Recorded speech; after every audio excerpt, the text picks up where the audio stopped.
Hi guys, welcome to Read Through the Bible with Stephanie. I am Stephanie. We are currently in Joshua chapter 15, but I want to read something called Boundaries Are Good. As you know, I have the amplified version of the Bible. Where is it? And it gives me like good information on the side, like little teachings. So here it goes. It says boundaries are a good thing.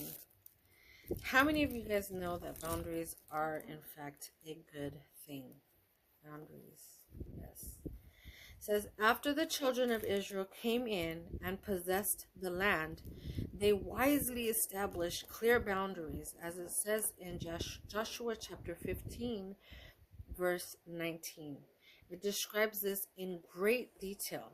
Okay, it says, likewise, it is smart for us to draw healthy boundary lines in our lives and relationships. Okay, just as a person puts up a fence around his property to keep intruders out, so you must establish limits and margins.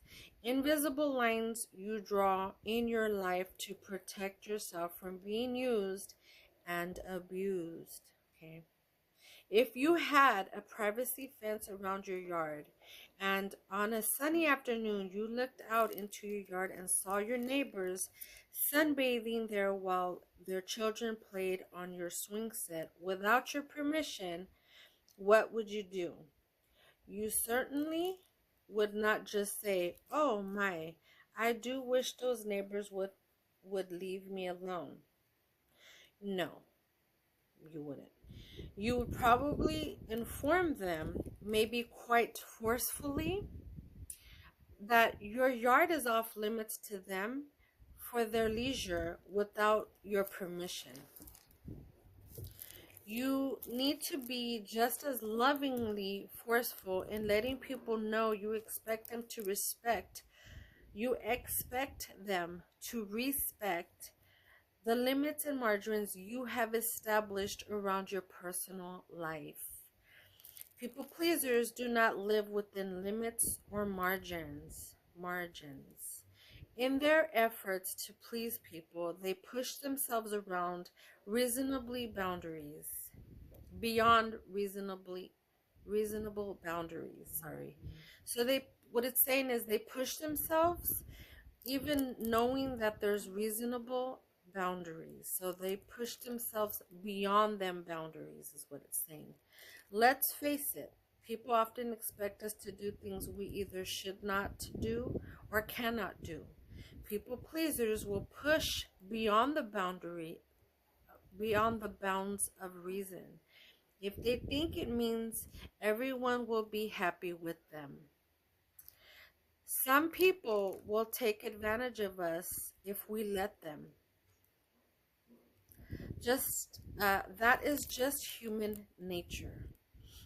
And if they do take advantage of us, often we become bitter or resentful toward them. We do not realize that we are just as guilty as they are, if not more so. It is impossible for others to keep taking advantage of us unless we allow them to do so. We need to be the ones to take responsibility for ourselves and make sure we do not let people treat us inappropriately. My responsibility is to manage my life under the direction of the Holy Spirit, and so is yours. Clear-cut boundaries will help keep it that way. If you have a problem setting proper boundaries in your life, ask the Lord to help you set up boundaries with grace and balance. He will do it because he knows that boundaries are a good thing.